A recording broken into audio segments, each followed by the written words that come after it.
পৃথিবীতে একজন মানুষই শুধু জানতেন যে তিনি পৃথিবীতে কতদিন বাঁচবেন, সেটা হচ্ছে সাইয়েদনা আদম আলাইহিস সালাম। ওনাকে বলে দেয়া হয়েছিল উমরুকা আলফু সানা, তুমি পৃথিবীতে বাঁচবে 1000 বছর। কয় বছর? সাইয়েদনা আদমের সামনে অনেকগুলো রূহ রাখা হলো। সাইয়েদনা আদম বললেন, এরা কারা? আল্লাহ বললেন, এরা হচ্ছে নাসালুক, তোমার বংশধর, পৃথিবীতে তোমার পর এরা পৃথিবীতে আসবে। সাইয়েদনা আদম বললেন, আল্লাহ ওই যে একটা রূহ দেখা যায়, এটার নাম কি? আল্লাহ বললেন, হাদা ইবনুকা দাউদ, এটা তোমার ছেলে দাউদ, সে দুনিয়াতে নবী হয়ে আসবে, তার ছেলে সুলাইমানও নবী হয়ে আসবে। সাইয়েদনা আদম বললেন, মাবুদ, আমার ছেলে দাউদের কত বছর হায়াত আপনি দিয়েছেন? আল্লাহ বললেন, 40 সানা, মাত্র 40 বছর, 4 ইয়ার্স, 40 বছর তোমার ছেলেটা বাঁচবে।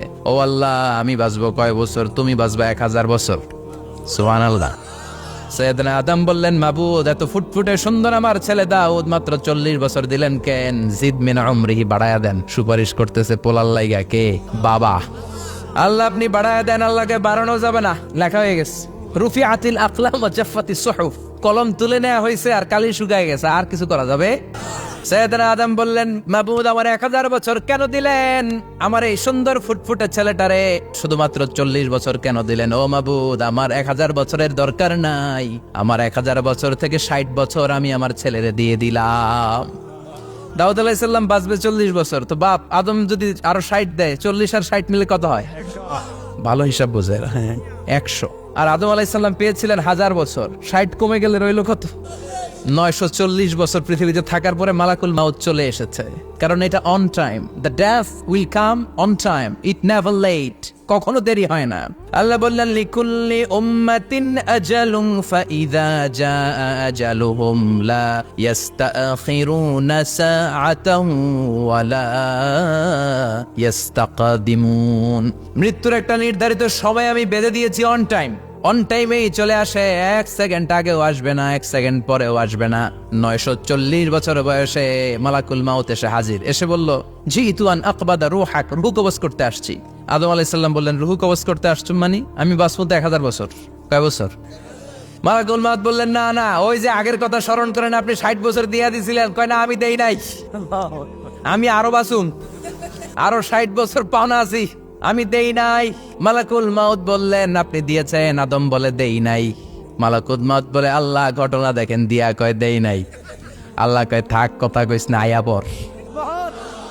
নাসিয়া আদম ফানাসিয়া বানু, ভুলে গেছেন উনি। আমরা ভুলে যাই, আমরা খেয়ে বলছি খাই নাই, নিছিলাম পকেটে, কয় নেই নাই। এরকম ডাকাইত আছে না নাই? নাসিয়া আদম ফানাসিয়া বানু, বিশ্বনবী বললেন, আদম ভুলেছে তো তার সন্তানরাও ভুলে যায়। জাহাদা আদম ফাজাহাদাত যুররিয়াতু, আদম অস্বীকার করেছে, তার সন্তানরাও অস্বীকার করে। সেদিন থেকে আল কিতাব ওয়া শুহুদ, মানে লিখে রাখার সিস্টেম আর সাক্ষীর সিস্টেম চালু হয়েছে। সুবহানাল্লাহ পড়েন। 940 বছর বয়সে মালাকুল মাউত এসে আদম আলাইহিস সালামের রূহ নিতে পারে নাই। উনি 1000 বছর যখন হয়েছে, সাইয়েদনা আদম আলাইহিস সালামের রূহ কবজ করেছে। যেই দিন পৃথিবীর প্রথম মানব, প্রথম নবীর রূহ মালাকুল মাউত দুনিয়া এসে কবজ করেছে, ওই দিনটাও ছিল জুমাবার। আল্লাহু আকবার।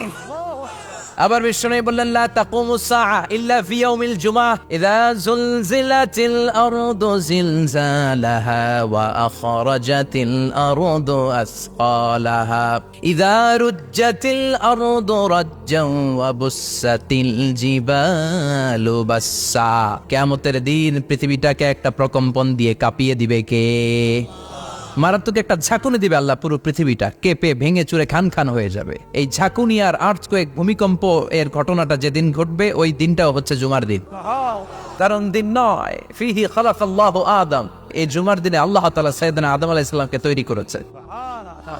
বিশ্বনবী বলেন, লাম্মা খালাকাল্লাহু আদম ওয়া কানা তুলুহু 60 যিরাআন, আল্লাহ তাআলা যখন আদম আলাইহিস সালামকে তৈরি করলেন, 60 হাত লম্বা করে তৈরি করলেন। আর আমরাও যারা জান্নাতে ঢুকবো, আমাদের আকৃতি থাকবে 60 হাত লম্বা। আল্লাহ সাইয়েদনা আদমকে তৈরি করলেন এই জুমার দিনে। আবার সাইয়েদনা আদম আলাইহিস সালামকে পৃথিবীর বুকে তিনি পাঠিয়ে দিয়েছিলেন এই জুমার দিনে। সুবহানাল্লাহ। কুলনা হাবিতু মিনহা জামিআ, ও Adam, go down with your wife, তোমার স্ত্রী হাওয়াকে নিয়ে পৃথিবীতে নামো। সাইয়েদনা আদম আলাইহিস সালামকে আল্লাহ তাআলা পাঠিয়েছিলেন শ্রীলঙ্কার একটা পাহাড়ে, অ্যাডামস পিক। ওখানে ঐতিহাসিকভাবে প্রমাণিত, এটা হাদিসে নেই, কুতুবুত তারিখে এসেছে। শ্রীলঙ্কা একটা পাহাড় আছে, কলম্বো থেকে অনেক দূর। ওই পাহাড়ের চূড়ায় সাইয়েদনা আদম আলাইহিস সালামের ফুটপ্রিন্ট আছে। ফুটপ্রিন্ট মানে পায়ের ছাপ। সুবহানাল্লাহ পড়ো। এটারে বলে ফিঙ্গারপ্রিন্ট। এটারে কি বলে? পায়ের গুলারে একজনের আঙ্গুলের ছাপের সাথে একজনের আঙ্গুলের ছাপের মিল নাই। শুধু তাই না, আমার এই আঙ্গুলের সাথে এই আঙ্গুলের ছাপের কোনো মিল নাই। আয়াহসাবুল ইনসানু আল্লান নাজমা ইযামা বালা কাদিরিনা আলা আন নুসাউইয়া বানানা। আল্লাহ বলেন, গোলাম তুমি মনে করেছো তোমার হাড্ডি গুড্ডি পচে যাবে, তোমাকে আমি একত্রিত করে আবার বানাতে পারবো না? বানানো তো অনেক দূরের কথা, আমি তো তোমার আঙ্গুলের ছাপগুলো সংরক্ষণ করে রেখেছি। চিল্লায় পড়েন আল্লাহু আকবার। 1880 সালে স্যার ফ্রান্সিস গাল্টন নামে একজন বিজ্ঞানী, তিনি আবিষ্কার করেছেন যে আমাদের আঙ্গুলের ছাপগুলো আলাদা, ফিঙ্গারপ্রিন্ট আলাদা। এই 10টা আঙ্গুলের একটার সাথে আরেকটার কোনো মিল নাই। এই পৃথিবীতে যদি 600 কোটি মানুষ হয় তাহলে 6000 কোটি আঙ্গুল, একটা আঙ্গুলের সাথে আরেকটা আঙ্গুলের ছাপের মিল আছে? যারা সিগনেচার দিতে পারে না এরা কি দেয়? টিপসই দেয়। সুবহানাল্লাহ। কি ম্যাজিক আল্লাহ আঙ্গুলে রেখে দিয়েছে, একটা আঙ্গুলের ছাপের সাথে আরেকটা আঙ্গুলের ছাপের মিল নাই। এখন এই বায়োমেট্রিক অথেন্টিকেশনের জন্য অনেক জায়গায় দিতে হয়। ইমিগ্রেশন পাস করবেন, গিভ ইউর ফিঙ্গারপ্রিন্ট। ভিসা করবেন, Schengen visa, European visa, provide your fingerprint first. Canadian এম্বাসিতে গিয়েছিলাম, সব আঙ্গুলের আলাদা আলাদা ফিঙ্গারপ্রিন্ট রেখেছে। এখন এটা অথেন্টিকেশনের জন্য সিকিউরিটি পারপাস খুব গুরুত্বপূর্ণ, কিন্তু 1500 বছর আগে, 1880 মানে কি 200 বছর তো না, 200 বছর আগে বিজ্ঞানীরা আবিষ্কার করলো। 1500 বছর আগে সূরাতুল কিয়ামার ভিতরে ফিঙ্গারপ্রিন্টের কথা বলেছে কে? আর পায়েরটারে বলে ফুটপ্রিন্ট। এটা প্রাণীদের ক্ষেত্রে প্রযোজ্য, কারণ প্রাণীদের আঙ্গুল নাই, আছে? ওদের আছে পা। বাঘের কয় পা? 4 পা। বাঘের হাত কয়টা? হাত নাই, ওদের পা, ফলে ওদের ফুটপ্রিন্ট লাগে। সুন্দরবনে কয়টা বাঘ আছে এটার একটা হিসাব আছে। কি করে বলে, কেমন করে হিসাব করে? বাঘের কাছে যে গুনে, চেহারা তো একরকম, একটারে 3 বার গুণ। কথা গণ কিভাবে গণে তাহলে? বাঘসুমারি হয় কিভাবে? ফুটপ্রিন্ট, পায়ের ছাপ। একটা বাঘের পায়ের ছাপের সাথে আরেকটা বাঘের পায়ের ছাপের কোনো মিল নাই। আবার কাবা ঘরের পাশে একটা ছোট্ট জায়গা আছে, এই জায়গার মধ্যে রব্বুল আলামিন সব নবীদের পিতা সাইয়েদনা ইব্রাহিম আলাইহিস সালামের ফুটপ্রিন্ট রেখে দিয়েছেন। ওয়াত্তাখিযু মিম মাকামি ইব্রাহিম মুসাল্লা। সাইয়েদনা ইব্রাহিমের দাঁড়ানোর জায়গায় তোমরা নামাজের জায়গা করে নাও। আল্লাহু আকবার। সাইয়েদনা ইব্রাহিম আলাইহিস সালামের পায়ের ছাপ আছে কিন্তু মাকাম ইব্রাহিম, আর সাইয়েদনা আদম আলাইহিস সালামের পায়ের ছাপ আছে অ্যাডামস পিকে, শ্রীলঙ্কার ওই পাহাড়ে। তো যেদিন আদম আলাইহিস সালামকে আল্লাহ ওখানে পাঠিয়ে দিয়েছিলেন, ওই দিনটা ছিল জুমার দিন। সুবহানাল্লাহ নাই? এরপরে সাইয়েদনা আদমকে পাঠানো হলো শ্রীলঙ্কায়, সাইয়্যিদাতুনা হাওয়া আলাইহিস সালামকে পাঠিয়ে দেয়া হলো সৌদি আরবের জেদ্দা শহরে। আরবিতে জেদ্দা বা জাদ্দা মানে দাদি, জেদ্দাতুন বা জাদ্দাতুন মানে কি? দাদি। হাওয়া আলাইহিস সালাম আমাদের সবার দাদি, ঠিক কিনা? ওনার নামে এই শহরের নাম। বছরের পর বছর সাইয়েদনা আদম আলাইহিস সালাম এবং হাওয়া আলাইহিস সালাম আল্লাহর কাছে ক্ষমা চাইলেন, আল্লাহ ভুল করে নিষিদ্ধ গাছের ফল খেয়েছি, তুমি মাফ করে দাও।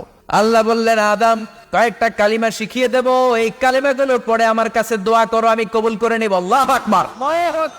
আল্লাহ শিখিয়ে দিলেন আর বললেন, আদম পড়ো, রাব্বানা যালামনা আনফুসানা ওয়া ইল্লাম তাগফির লানা ওয়া তারহামনা লানাকুনান্না মিনাল খাসিরিন। ও আল্লাহ, জুলুম করেছি নাফসের উপর, ভুল করেছি, অন্যায় করেছি, আপনি যদি ক্ষমা না করে দেন আমরা শেষ হয়ে যাব, আমরা হালাক হয়ে যাব, ক্ষতিগ্রস্তদের মধ্যে শামিল হয়ে যাব, ঠিক কিনা? আল্লাহ সাইয়েদনা আদম আলাইহিস সালামের তওবা কবুল করলেন। ওনার কাজ হচ্ছে তওবা কবুল করা। আমাদের কাজ গুনাহ করা, শয়তানের কাজ ওয়াসওয়াসা দেওয়া, আল্লাহর কাজ খালি মাফ করা। তার মানে আদম সৃষ্টি হলো জুমার দিনে, দুনিয়ায় নামিয়ে দেওয়া হলো জুমার দিনে, তওবা কবুল করে নেওয়া হলো জুমার দিনে, রূহ কবজ করা হলো জুমার দিনে, আবার কিয়ামত সংগঠিত হবে জুমার দিনে। পড়েন সুবহানাল্লাহ। আবার বিশ্বনবী বললেন, আর রমাদান ইলা রমাদান, এক রমজান থেকে আরেক রমজানের মাঝখানে যত গুনাহ হয় মাফ করে কে? তারপরে বিশ্বনবী বললেন, আল উমরাতু ইলা আল উমরাহ, কেউ যদি একবার উমরা করে পরে আবার করলে 2 উমরার মাঝখানে গুনাহগুলো মাফ করে দেয় কে? আবার বিশ্বনবী বললেন, আল জুমআতু ইলাল জুমআ কাফফারাতুন লিমা বাইনাহুমা, এক জুমার পর থেকে সামনের জুমা আসা পর্যন্ত যে সগীরা গুনাহগুলো হয় সবগুলো সগীরা গুনাহ মাফ করে দেয় কে? সারা সপ্তাহে ভুল ত্রুটি অন্যায় যা করলাম জুমার নামাজের বদৌলতে সব গুনাহ মাফ করে দেয় কে? এই দামি দিনটাকে আল্লাহ ইহুদিদের দিতে চেয়েছিলেন, পায় নাই। আলহামদুলিল্লাহ করবেন না? তারা ইখতিলাফ করে হারাইছে এটা। এই দামি দিনটা রব্বুল আলামিন নাসারাদেরকে দিতে চেয়েছিলেন, ফাখতালাফু, ওরাও ইখতিলাফ করে হারাইছে। এজন্য ইখতিলাফ ভালো জিনিস না খারাপ জিনিস? ইহুদিদেরকে আল্লাহ দিতে চাইলেন, ইখতিলাফ করে হারাইছে, নাসারারাও হারাইছে। ফাজা আল্লাহু বিনা ফাহাদানা বিহাদা দ্বীন, রব্বুল আলামিন এই দিনটা আমাদেরকে দিলেন, আমরা ইখতিলাফ করি নাই, বিশ্বনবীর হাতে হাত রেখে ঐক্য করে ঘোষণা দিয়েছি জুমার দিন আমাদের সাপ্তাহিক দিন। সুবহানাল্লাহ।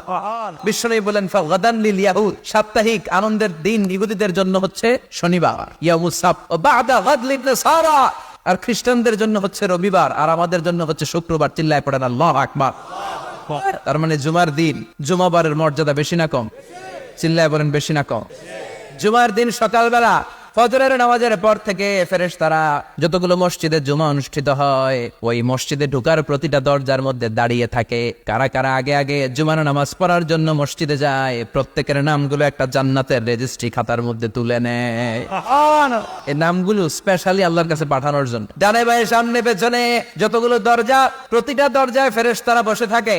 কে আগে আসলো নাম তুলে দেয়। তুলতে তুলতে তুলতে তুলতে খতিব সাহেব যখন খুতবা দেওয়ার জন্য মিম্বারে যেয়ে বসে যায়, ফেরেশতারা তাদের খাতা বন্ধ করে তারাও খতিব সাহেবের সামনে জুমার খুতবা শোনার জন্য বসে যায়। পড়েন সুবহানাল্লাহ। প্রথম জুমার দিন জুমার মসজিদে যে ঢুকবে, বিশ্বনবী বললেন আল্লাহর রাস্তায় একটা উট কুরবানি দিলে যেই সওয়াব, এই সওয়াব আল্লাহ আমলনামায় দিয়ে দেয়। দ্বিতীয় পর্যায়ে যে ঢুকে, বিশ্বনবী বললেন বাকারা, গরু কুরবানির সওয়াব পায়।